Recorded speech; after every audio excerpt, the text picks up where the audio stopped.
সংখ্যাগরিষ্ঠ আসন নিয়ে বিজেপি সরকার গড়বে বলে দাবি অমিত শাহ। 5ই মে থেকে বাংলায় বিজেপি সরকার, চ্যালেঞ্জ অমিत शाह।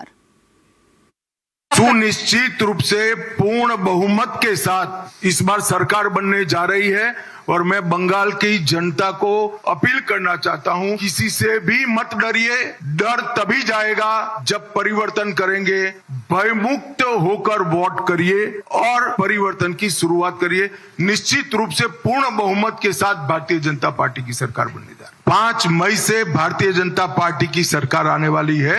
हम इसको सुनिश्चित रूप से यहाँ पर रामराज की प्रस्तावना करेंगे और सुशासन प्रस्तापित करेंगे। বাংলার বিপদে দেখা মেলে না, ভোটের সময় বসন্তের কোকিল। মোদি শাহকে কটাক্ষ মমতার।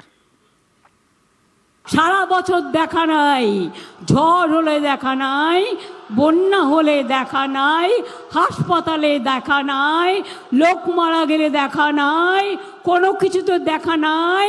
ভোটের সময় উড়ে আসে বসন্তের কোকিলের মতো, কুহু কুহু করে ডাকে, সোনার বাংলা গড়বে।